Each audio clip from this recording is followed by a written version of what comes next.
I'm a Branston Bean man, so I mean, I'm gonna.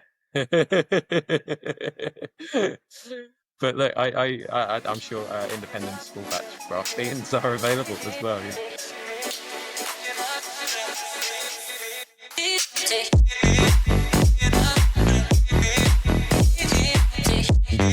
Hello and welcome to another episode of the Beer Rep Chats With. Today I'm joined by Dave, co-founder of Indie Rabble. Dave, thanks for joining us on the show.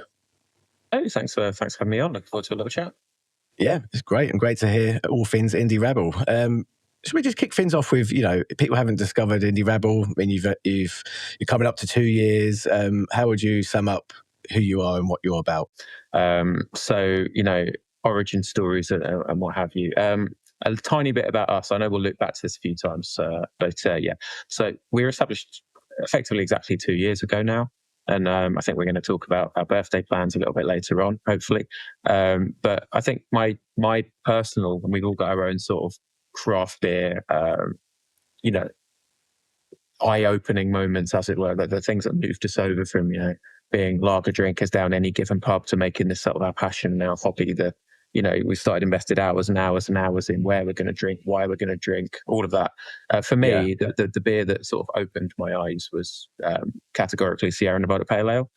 And it was in this country, but I've since been to both their breweries, the one on the West Coast in Chico and the East Coast in North Carolina. But it was just in a random Fuller's pub. And I think at the time, I effectively ordered it. Generally speaking, back then it would have been Beck's Beer or something like that I was otherwise aiming at, because I thought it was a bit better than Carling, Well, anything's better than Carling, let's be honest. But I was like, what's that weird keg badge? What's that all about? And I think even in 2012 or so, it was over a £6 pint in the pub I had it in. And it's like, my God, is this what's? Then I had a sip of it. It's like, okay, that's probably going to impact my life, My life is now ruined. Yeah, financially at least. Yeah. And it went. I sort of had no idea that beer could taste like that, and it sort of unlocked a bit of a passion in me. And I should have my now wife Naomi as well, who's one of our other co-owners. It led several many years later into Naomi and I making a decision to open a micropub, which was in August 2019. Which is a Hoppy Place in Windsor.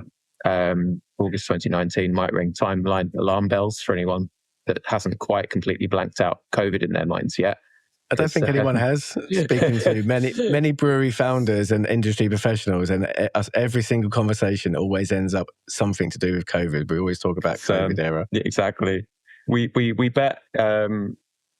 bet a lot on that, and then 6 months in, we were told we had to close by our Prime Minister. And my background, for a little while, it overlapped. Actually, for quite a long time, it overlapped. That's probably why I'm so tired. But was in IT. So when COVID happened, we got quite a good, I think, web store going quite quickly, and really started leaning into the community side of things. Like, Naomi's also in a band. I was a consultant, so I spent a lot of time talking to people. And we're like, how do we survive this? And not just for the business perspective, but also for our own sort of personal mental health definitely. and sanity. And we started doing virtual pubs every single Friday. And most of the time people were drinking beer that I'd spent the week driving around delivering to them, because they kind of weren't allowed out. And luckily I was. That's also where we met our now co-owners at the brewery, Alex and Ali, who were customers of ours, and then virtual pub customers of ours, and sort of spoke a lot about what we enjoyed, what we didn't enjoy in the beer industry. Alex at the time was he'd just come back. He'd been brewing at Thornbridge. He'd just come back home for Windsor, actually, because he'd picked up a back injury up there and had to rehab. But we spent an awful lot of time talking about what we liked, what we didn't like, and there's a lot more to it, of course. But things escalated, and eventually we sort of those drunken 11 p.m. Friday night ramblings about all that's good and bad in the world led to us floating this idea and starting Indie Rabble. Brilliant. Where did the name Indie Rabble come from? It kind of follows on from that point. So around and about the virtual pubs, and actually just after reopening, my brother-in-law, Jason, who's Naomi's brother, he was our first employee, very much a family business. When we were having to book outside seating in the garden of our little micropub, which had 12 seats, one day for our group, he just put the table booking as the Rabble. So like effectively, because we spent so much time out the back, sort of, I always say strong opinions lightly held, you know, so we were arguing a lot about things that none of us really cared about over a few drinks. Yeah. I think And we all that do sort of, that. you know, the sort of South Park rabble thing, you know, and Yeah. what have you. And then indie, yeah, very, very much is it's dual meaning for us because we all really care about our music as well. Two of our founders are in different bands, and of course, independence being a massive part of that. So the name felt pretty natural for us. Yeah, so the word indies come from, you know, your music background, being in bands, and not actually from, you know, being an independent brewery.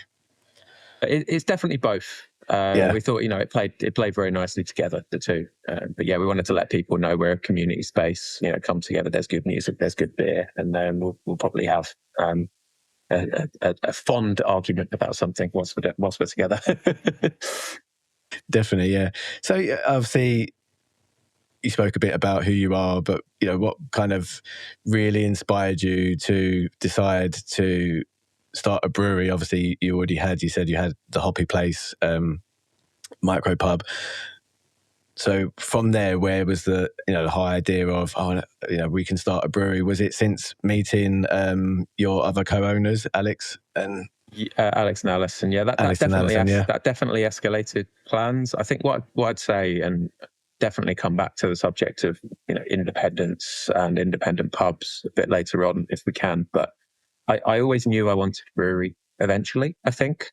I'd done my GCB, so I was a qualified brewer by that point. But yeah, we had our first micropub. We'd just opened our second micropub as well, which was in June 2022. I say micro, that's actually quite a bit bigger in Maidenhead. So whereas Windsor's got about 40 seats, that's got about 100. So it's, you know, I guess it's just a pub. Yeah. And the reason I was sort of focusing on opening pubs is I was very aware, you know, having had my mind blown maybe by Sierra Nevada in a chain pub, albeit one that was run slightly differently. This was obviously way pre-Asahi, but there were so few pubs that offered any choice. And I started to dig into why that was and understood, you know, the route to market issues that we have in this country, the fact that you know, as things stand, 89% or so of the UK beer market is locked down to the same 6 brands and their sort of subsidiaries. And yeah, definitely. So, you know, I want a brewery one day, but I understand that brewery needs to have outlets. And we sort of went on this journey to get some outlets open and sort of create our own customers. And then everything escalated very dramatically post-COVID, but a conversation with sort of Alex, who at the time, you know, I knew how talented a brewer he was thinking about starting his own brewery up separately. And what that would have been was 150 litre batches in a shed in his garden. And somehow, a few beers and a few evenings of a few beers led to that escalating quite dramatically and us going into business together. Awesome. So like, the idea is obviously already there, and it just took a couple of trips to his shed, brewing some beers and tasted them and going, yes, let's take this further. I'd sort of had quite a lot of his beer already, so a tiny bit on his background. He brewed for about 10 years at Windsor and Eton. Like his first job was in brewing. You know, he joined, was effectively can I help for free kind of thing when he was a teenager, and then got a shift brewer position and then a lead brewer position. He was there for a very long time. He did some lab work for them as well. He then chose to go up to Thornbridge, as I mentioned, brewed up there, which is obviously amazing sort of CV stuff. But when he was back down here, after he picked up, I mentioned before, he picked up an injury and sort of traveled back home to get physio. He was attending a local homebrew club, as was I. And I had, you know, even beer that he was brewing 5 gallons at a time was definitely good enough to sell. So I had all that faith in him. And over our many drunk conversations, the 4 of us, Naomi and I, Alex and Ali, we sort of kept reiterating, are we sure about this? You know, we're definitely going to do this. It's quite hard at the moment, you know, bearing in mind this was just about post-COVID. Oh yeah, but you know, things will get better. Let's go for it. You know, we can do this. I'm not sure things have gone better, but we did it anyway. Awesome. I mean, obviously your visual identity of your beers and your brand stands out pretty well. What was the whole idea of, you know, Did you get someone in to work with you on your identity, or was it all a combination of all four of you? Thank you for saying that. I do agree, but I don't take any personal credit for it. So my wife, and again, co-owner Naomi, as well as being in a band, she's I should say, a full-time designer and graphic artist. So she was working in Shoreditch in the rag trade, effectively, so in clothing design and sales. And one of the reasons, if we sort of go back again a little bit, that we started the micropub when we did, was effectively Naomi was getting very frustrated with that industry, the buyers especially, but the whole kind of thing, and also the commute, because that was Shoreditch. It was 4 hours a day on the train every day. Yeah, that's a long journey. The conversation, yes, it's horrible. And that was pre the sort of Elizabeth line as well, which, one of the reasons we moved to where we did was to get quick access to London, and then that took an extra 5 years. But anyway, we sort of sat down. It's like, very genuinely, if you were going to do anything else with the skills that you've got, what would it be? And by this point, we've been our main hobby and all of our holidays and most of our friends were all beer. So that's sort of one of the things that led to that. So yeah, day one, both a Hoppy Place and then later on Indie Rabble benefited from having, a highly qualified designer with a massive passion for beer. So the brand really, once we came up with the name, that was all sort of Naomi's work. Obviously iterations, are we all okay with this? But yeah, that's her bag. And, she's been nominated for design awards now for our artwork and our concepts. And yeah, I'm pretty happy with what we've got. Yeah, it's very handy to have your partner being a graphic designer. So how do you want people to feel when they taste an Indie Rabble beer for the first time? What do you want them to feel, and do you want them, do you want them to feel proud that they're supporting independent breweries? Make sure that the taste of the beer is top quality. What's your main focus? Yeah, both of those things. Yeah, I think we do work quite hard to put ourselves out there, like as the founders and as our team. We've got some great people with us as well. Be seen and really sort of emphasize the importance of a community. That's like really, really, really key. I think the only reason now that a lot of people would choose to go to a pub and pay pub prices is the value that experience adds to them, versus just being at home on the sofa, for example, having cans from a supermarket. It's far more expensive to support a hospitality business than it is to not. And it's a conscious choice people have to make when they don't have that much. So yeah, I really hope that people feel value in choosing to support a small business like ours, and that's really important to us. And then on the beer, I think I'd like to say that we brew all styles well. I think that's fair. We love a hazy, but it's none of our favorite beer style personally.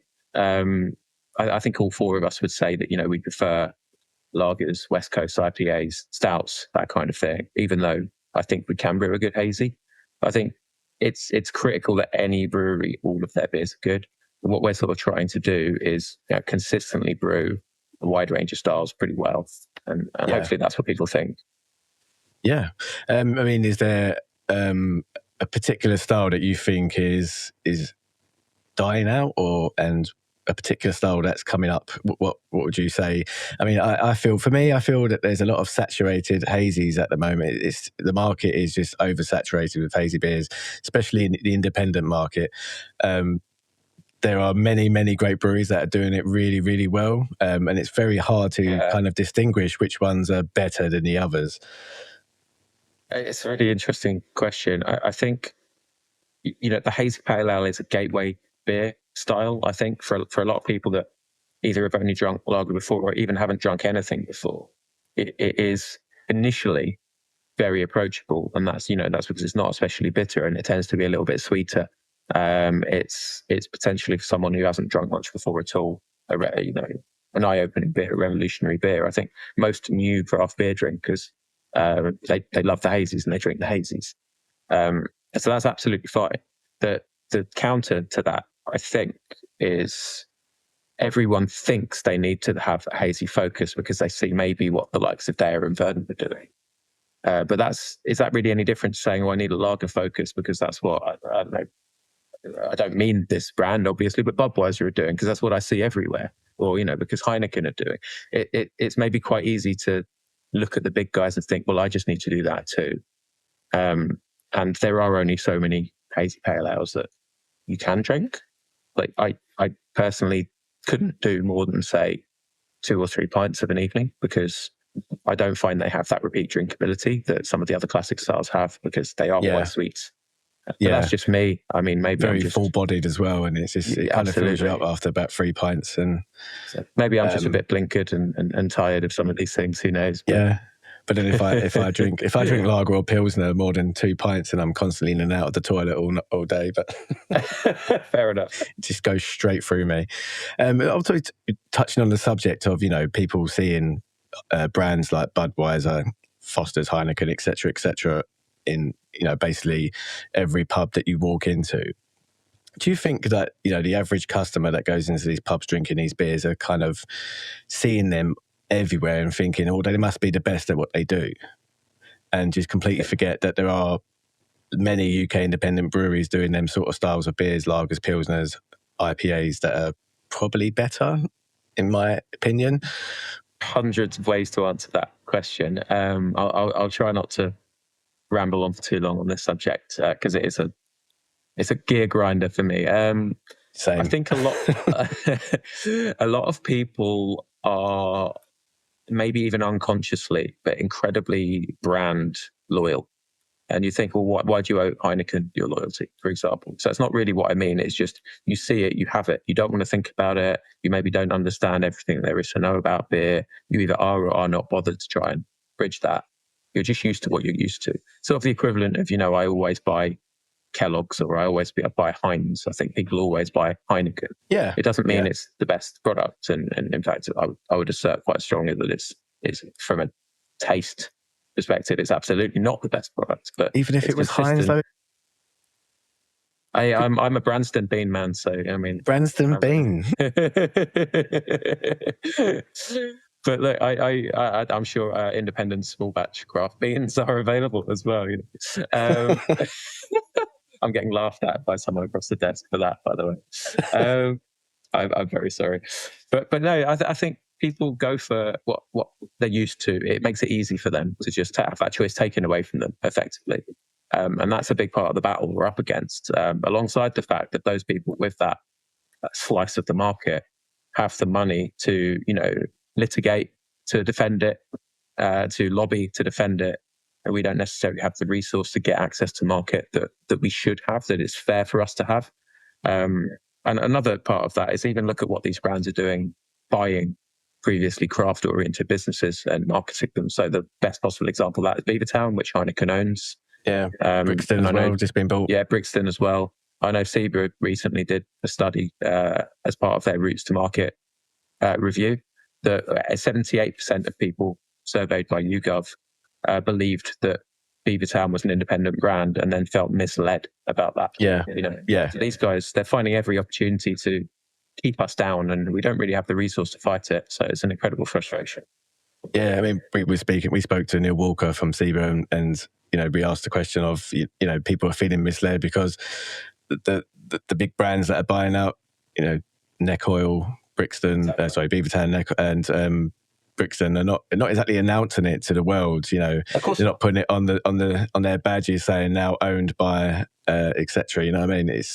They're not going to do that, even though they do put out a press release. But who's going to read that press release in the beer? No, it's not. But it's not widely publicised. The papers. There's no value in, you know, the sort of the Times, the Telegraph leading with that story. At all. A lot of their shareholders would probably be upset if they did. So, you know, of course, because they'd be devaluing the products before they've even launched it as their own. But yeah, on to brighter things. Your second birthday is coming up, August 23rd. Huge congratulations for lasting 2 years. So, you know, what have you, in the last 2 years, what's it taught you in running a brewery?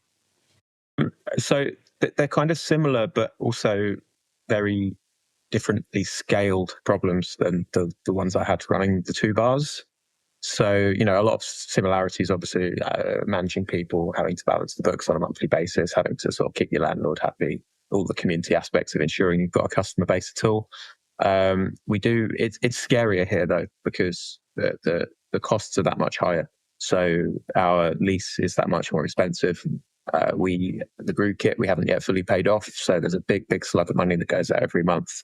We have to make quite a lot here before we hit zero every month. So there's a lot of pressure on me as lead sales to ensure we get even just to standstill. Because by default, if I disappeared for a month, we'd be a third of the way closer to failing as a business. It is very, very tough. So there's a lot of pressure, a lot of stress here. But as you say, we've gotten through 2 years now. The failure rate in those first 2 years is very high.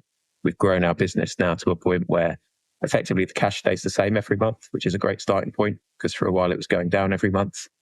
And now obviously the next step hopefully is to make it go the other way a little bit, because I'd like to earn anything, to be frank. We'd like a sales team. We'd like to grow the business. We've got production capacity at the moment. If I could sell more, we could brew more. So that's sort of the big next step. But then alongside that, celebrate the milestone. So we're going to have a big old party in about a month's time. I'm really looking forward to it. Any plans or brews to celebrate a special occasion? So we've got 2 birthday beers that are being released as a set, and they're also incredibly different beers, which I hope leans into what I was mentioning earlier about the sort of wide range of styles that we try and brew well. So on the one hand, we did a collaboration with Crisp Malt.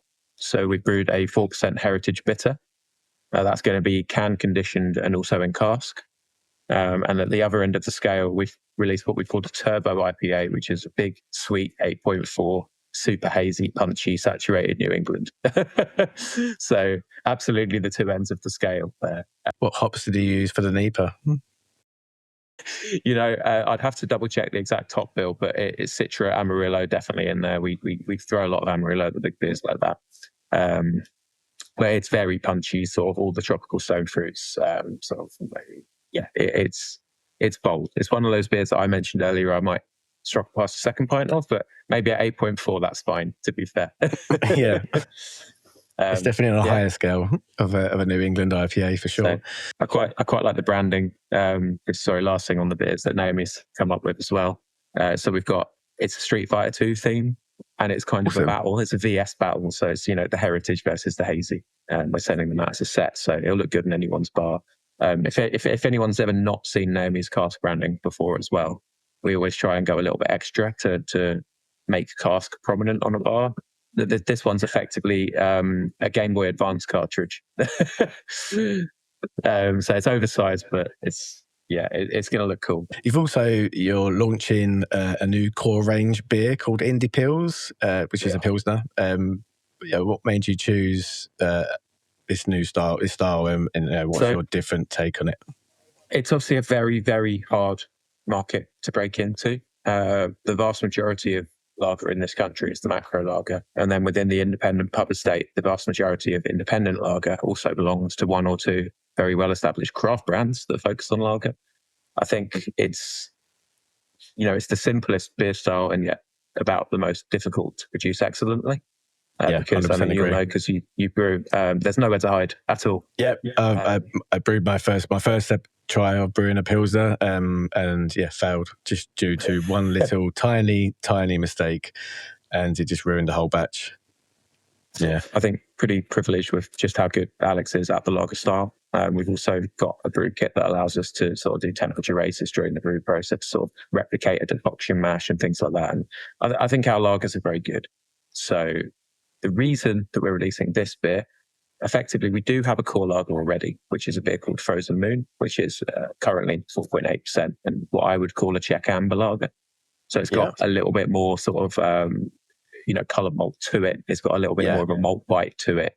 It's maybe a slightly higher than average bitterness level as well. And I absolutely love it. But I think you'd have to call it a craft lager in so much as your Heineken drinker is going to go, well, what's that? Anything that's a different colour to a lager, they'll be like, what's this? But maybe. But so the move to Indie Pils is trying to address both of those issues, which is it's a more approachable beer. It's a beer that costs us a little bit less to produce as well. Not a lot, but a little bit less. It allows me to price it quite aggressively and sort of go after some of those small and medium-sized independent pubcos with it. And our goal is if we can get to brewing that even twice a month, is going to put us in quite a nice financial position, in so much as we can then we can be confident that I can get that extra salesman, which is something that we really need. And so far, I've got, I'm really pushing for the launch next week, trying to get venues signed up for it. A little bit more on the beer, just to say it's a 4.2% Pils. It's hopped exclusively with Hallertau, but that's a blend of Blanc and traditional. There's still a tiny, tiny bit of colour to it, but it's effectively a very pale beer. It's very, very, very pintable. It's, I think, fault-free, consistent, and hopefully people really enjoy it when it comes out. So yeah, we're hoping for big things with this one. Awesome. Sounds great. And we'll definitely having that in stock for the beer rep, so you can have a little taste of that for all our customers. I'm looking forward to tasting it as well. I might even order myself one. There you go.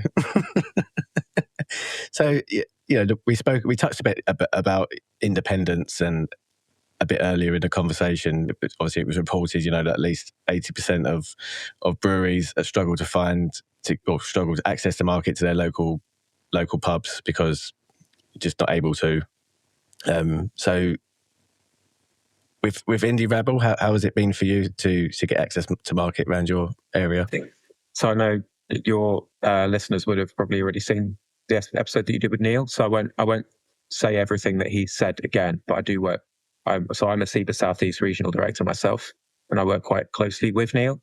And I think everyone effectively in the brewery, like you say, it's 80% or so, said that their biggest issue day to day is access to market. And I think 50% or so of breweries have also said their number one priority for this year is to survive. It's not to grow the business. It's not to invest in equipment. It's just to keep the lights on and the doors open. Those two things obviously go hand in hand. I know, we are still in a bit of a cost of living crisis, but wouldn't it be nice if the 89% of the pub estate in this country that 900 brewers cannot access were made available in some capacity? Yeah, it would be amazing. I mean, they've started something up in Scotland, haven't they, where you can apply for a guest beer license from your landlord to have at least one guest tap on.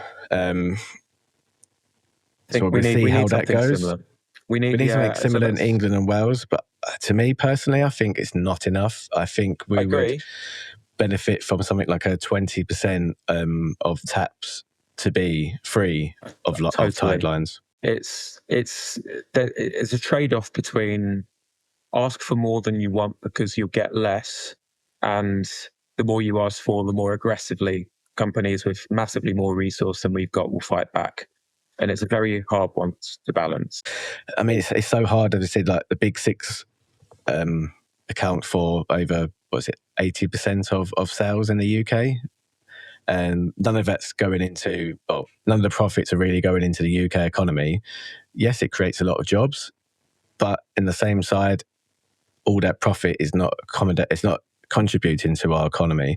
Whereas if we had more independent breweries in pubs, all that would go back into the communities, would go back into the UK economy, and would see a bit of growth, which is what the government want. Yeah, it's super tricky. So I sort of a little bit of politicking and in the SEBA circles especially, and what I can see is the difference in resource that we have, even 900 of us versus what Heineken have, what the supermarkets have, what the pubcos have.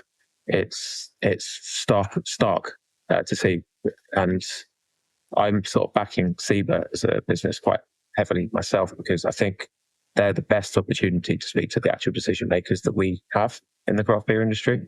There's no point just shouting on Facebook. There's really not. You're not going to achieve anything. You're kind of shouting into a void. SEBA has access to politicians that will listen. How much they can achieve, still to be determined. But it feels, in 40 years we've not had a proper beer review. So this is long overdue, and I hope we find some positives out of it. Yeah, we really need it. Yeah. Obviously, you say you work for SEBA and work quite closely with Neil, etc. A quick question that I've spoken to quite a few independent founders, and one of the questions they ask is, sometimes the independent campaign is a bit a bit cloudy on their wording of what makes an independent brewery. For instance, we have St Austell Brewery, who are an independent brewery, very big brewery, that also own little breweries, which are independent. Would you class them little breweries as independent, even though they're owned by another brewery? And there's a big question about around this. It is. I would say, and it makes it muddy, but for me, it depends on the intention. So, if you look at, for example, what the Keystone Group are doing, they're buying up brand after brand after brand, closing down brewery, losing jobs, amalgamating everything into one or two facilities, and then trying to act like there's still 6 different companies. I think that's quite different to a brewery that might go and buy a burdened brewery financially and allow that operation to keep running standalone. But it is muddy. I know SEBA has some definitions around sort of the overall hectolitre output as well, which is, it's a tiny percentage of the scale that the Brewers Alliance in America has, but it's sort of something. So if any of these groups collectively get too large, they would be excluded. But yeah, it's a tough one to answer. I think I can make a judgment by looking at the way that business is behaving much more easily than I could make a black and white call on what independence is or is not. Yeah. Do you think that customers are becoming a bit more aware of where their beers come from and what makes an independent brewery compared to what isn't? I'd have to be careful answering that because I think I'm in a bubble where everyone cares, which is definitely going to bias the answer. I think the average person who goes down a pub or on a Thursday or a Friday night doesn't give a single damn about it, honestly. And the only thing that will make them is getting campaigns front and center prominently in those pubs whilst they're drinking. And the only way to achieve that is the routes to market argument. The indie beer campaign will help a little bit because we talked about earlier how many people feel misled by Beavertown, because that is a craft beer. Because what is craft beer? Is it a style? Is it a production output? Obviously Pete Brown's written a book on it and he couldn't answer the question, so I'm not going to try to. 100% agree. 100% agree. So what's next for Indie Rabble? Obviously, apart from your birthday, future plans, what we got, what's coming in the next year? So we're still tiny, I should add. We've got, about, I think it's around 350 direct customers up and down the country. Some of those are very large. Some of those have ordered from us once ever. And then, I work with a half dozen or so wholesalers quite well. But that's led to us in the previous 12 months doing about 1,000 hec of beer, which is tiny for those that know where we are. You're considered a very small brewery if you do anything less than 5,000. So we need to grow. We need to grow to make sure that we're on the right side of profitability. And my next step, as I mentioned earlier, is I desperately need some support on sales because I'm kind of the everything guy. I do podcast pop-ins. I turn up at industry events and network and politic. I'm trying to deal with the wholesalers, the medium-sized pubcos. But I've got our events and marketing manager spends a day a week doing what we call doom spamming, which is the sort of 400 or 500 emails to people that probably won't answer that she hates and I know is kind of pointless, but someone has to do.